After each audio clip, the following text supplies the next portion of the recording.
कि हमारा प्यार के बदला में बोल का देले बारू हो, तू जब देले बारू हो त दगा देले बारू हो। और दगा प्यार मोहब्बत को छोड़ दीजिए, क्योंकि आपका एग्ज़ाम आ चुका है 10th 2026 बिहार बोर्ड एग्ज़ाम, और इसके लिए मैं तैयारी कर रहा हूँ आपके लिए बहुत ज़ोर शोर से। और वो प्रश्न को हम लेकर आते हैं जो बोर्ड ने कई बार पूछा है, और 5-5 नहीं 6-6 नंबर लॉन्ग क्वेश्चन के अंदर पूछा है। ये क्वेश्चन से परिचित होंगे कि दो समरूप त्रिभुज के क्षेत्रफल का अनुपात उनकी संगत भुजा के वर्गों के अनुपात के बराबर होता है। इनको प्रूफ करना है, मैं सिखाता हूँ, ऐसे ही लिख के आना, टोटल का टोटल मार्क्स मिल जाएगा। अब देखो कैसे करते हैं। कह रहा है कि दो समरूप त्रिभुज, तो पहले दो समरूप त्रिभुज बनाइए, जो कर रहा है वो बना दीजिए। तो सर एगो ई त्रिभुज हो गया और एगो ई त्रिभुज हो गया। ये दोनों कैसन त्रिभुज हो गया? समरूप त्रिभुज हो गया। कैसन त्रिभुज हो गया सर? समरूप त्रिभुज। नाम दे दे सर। तो देखिए ई है ए, ई है बी, ई है सी, ई है डी, ई है ई, ई है एफ, ई है ई डी एफ हो गया, डी ई एफ। तो हम क्या कहते हैं कि मान लेते हैं कि क्या माना दो त्रिभुज, दो समरूप त्रिभुज ए बी सी तथा डी ई एफ हैं, जिनकी संगत भुजा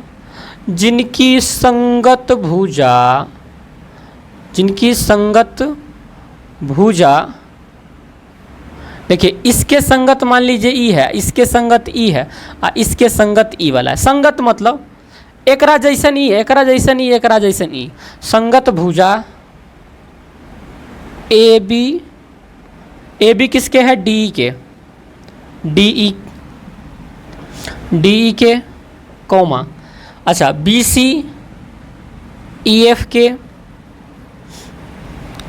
ए सी डी एफ के संगत हैं। क्या है? संगत हैं। तब हमें सिद्ध करना है क्या? तब हमें सिद्ध करना है कि देखिए क्या सिद्ध करना है? क्षेत्रफल का अनुपात, दो समरूप त्रिभुज के क्षेत्रफल का अनुपात। तो एगो ही समरूप है सर, एगो ही समरूप है, तो एक क्षेत्रफल कितना होगा अनुपात में? तो area of triangle A B C आ बटा में area of triangle D E F, triangle नहीं ट्रायंगल, ये हमने कर दिया। इनका अनुपात जो है उनकी संगत भुजा के वर्गों के अनुपात में। तो इनका संगत है ए बी, तो इनका संगत है सर डी ई, इनका वर्ग कर दीजिए। फिर इसके संगत है सर बी सी, एक और वर्ग जो होगा वो है संगत ई एफ के, एक और संगत है ए सी, तो ई वर्ग हो जाएगा डी एफ के। ये हमको प्रूफ करना है। और ये हम कहाँ से लिखे सर? ये हम क्वेश्चन के देख कर इतना बात हम लिख दिए। क्वेश्चन के देख कर इतना बात मतलब जो लिख दिए, तो आगे की बात करिए। हम एगो करते हैं रचना। रचना का मतलब अपना मन से कुछ करते हैं, टक टक टक टक टक टक टक टक टक टक टक टक। मतलब क्या किए सर? हमने किया है रचना, वो वाली रचना। देखो कंस्ट्रक्ट किया है हमने। मान लीजिए ए से हमने लंब डाल दिया है ए एल, और डी से हमने डाल दिया है एम। तो माना ए एल लंब है किस पे? बी सी पर, किस पर? बी सी पर, तथा डी एम लंब है किस पर? ई एफ पर, ई एफ पर।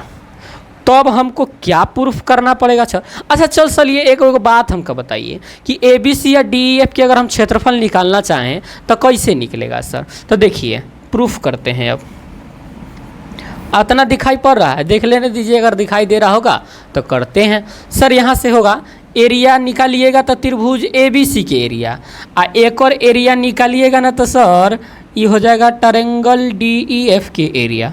तो 1/2 गुने आधार गुने शीर्षलंब, तो एक आधार हो जाएगा सर बी सी, और शीर्षलंब हो जाएगा ए एल, एक 1/2 गुने आधार क्या हो जाएगा सर? ई एफ, और शीर्षलंब हो जाएगा सर डी एम। सर 1/2 से 1/2 खत्म हो जाएगा, तब बी सी अब बटे का क्या हो जाएगा? ई एफ, और गुना में हो जाएगा सर ए एल बटे का डी एम। अब मान लीजिए ये हमारा है समीकरण 1, ये हमारा क्या है? समीकरण 1 है। यहाँ तक बात बुझे कि नहीं बुझे? अरे भाई 1/2 आ ई आधार आई शीर्षलम, 1/2 ई आधार आई शीर्षलम, तो 1/2 ई आधार BC आ शीर्षलम AL, EF आधार आई DM शीर्षलम, तो काट दिलिए तो यह नहीं बचते, तो इस समीकरण 1 हो गए। आ समीकरण 1 हो गए तो आगे के बात चलते हैं। देखो अब हम क्या करते हैं, इतना जब हो गया है तो इसको मिटाते हैं। आप रोक कर लिख लीजिएगा बउआ हमर भाई, हमर लिख लीजिएगा। आगे देखिए, एगो त्रिभुज हमरा ई दिखाई पड़ रहा है सर, ई त्रिभुज। अब देखिए अभी ये प्रूफ का मेन मुद्दा यहीं पर है, एकदम गौर से देखिएगा। ई वाला जो है ना, इस वाले को देखिए, एगो इन्हें इस वाले को देखिए, दोनों त्रिभुज को देखिए, यानी ABL है और DEM है, ABL है और क्या है DEM है। ABL और DEM में तो कहेंगे कि त्रिभुज ABL तथा त्रिभुज DEM में। अच्छा, दोनों त्रिभुज को देखने से कुछ पता चल रहा है सर? तो कहा सर दोनों को देखने से कुछ पता चल रहा है, कहा कि एकर अनुपात बराबर है। ई 90 डिग्री पर है तो सर यू 90 डिग्री पर है, बिल्कुल सर 90 डिग्री पर है। एगो और बात है कि सर क्या सर, ई एकर अनुपात बराबर था तो ई आई बराबर हो जाएगा, यानी दोनों त्रिभुज कैसन है, समकोणिक है। में दोनों त्रिभुज इतना और त्रिभुज इतना समकोणिक हैं। कैसे हैं? समकोणिक हैं। और समकोणिक है मेरे बच्चा, तो समकोणिक होने पर इसका भी क्या होगा, अनुपात होगा। तो जैसे AB है A में, तो A में कौन होगा सर, तो DE हो जाएगा। क्या हो जाएगा? DE। A में AL है तो A में AL के बदला में क्या आ जाएगा सर, A में आ जाएगा सर DM। A में है BL तो A में BL के बदला में आ जाएगा EM, इसमें क्या आ जाएगा सर, EM आ जाएगा। कोई दिक्कत नहीं सर। समकोणिक है तो AB और बट्टे में DF, AB जो है वो बट्टे में DE के बराबर हो जाएंगे, AB बट्टे D। AL जो है वो DM के बराबर हो जाएंगे, बिल्कुल सही है। और BC जो है हमारा वो EF के बराबर हो जाएंगे, BC जो हमारा है वो EF के बराबर हो, या फिर BL जो हमारा है वो EM के बराबर हो जाएंगे। और जब ये बराबर है ये इसके बराबर है, इतनी कहने के बाद हम क्या करते हैं, अब देखिएगा ज़रा, AL बट्टे DM AL बट्टे DM। अच्छा ई देखो AB बट्टे का DE है, अब BL बट्टे जब EM बराबर है, BL जो है EM के बट्टे में बराबर है, अनुपातिक है, तो BC जो है वो EF के भी अनुपातिक हो जाएंगे। BC जो है वो हमारा किसके अनुपातिक हो जाएंगे, EF के अनुपातिक हो जाएंगे।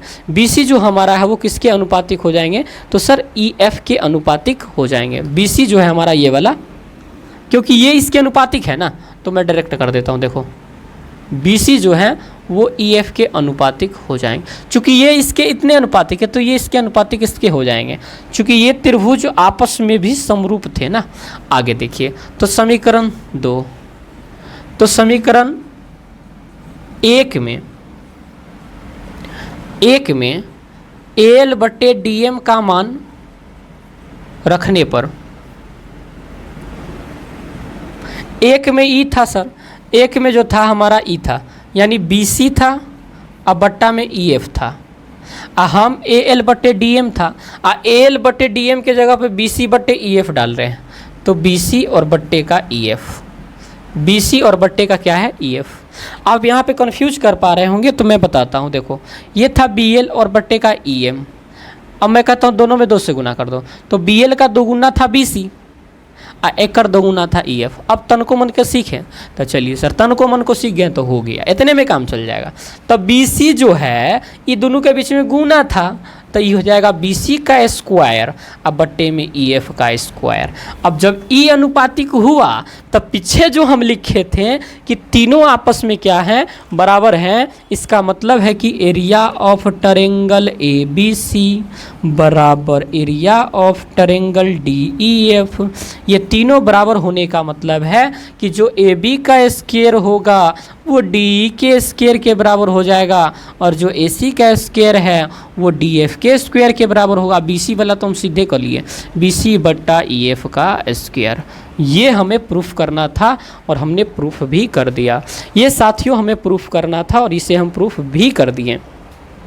इस तरह से हमारा क्योंकि ये क्या था, देखिए फिर से लिख देते हैं। ई जो हमारा था area of triangle A B C बटे area of triangle D E F, ये बराबर था इतना, ई इतना के बराबर आया है, जबकि ई पीछे जो हम निकाले थे उसमें ये बराबर था। अगर ये बराबर स्क्वायर के बराबर आ गया तो तीनों आपस में क्या आ जाएंगे, स्क्वायर के बराबर आ जाएंगे। इस तरह से ये हमारा क्या हो जाता है, प्रूफ हो जाता है। साथियों उम्मीद है कि आप इसे सीख पाए होंगे। अगर सीख पाए होंगे तो मुझे छोटी सी मोटिवेशन चाहिए, क्योंकि आप तो बड़े बड़े क्रिएटर के फेर में रहते हैं। अरे आप इसे लिख करके देखिए ना, ऐसे ही हूबहू लिख करके आइएगा, टकराने की चांस बहुत ज़्यादा है। लिख लो। नमस्कार।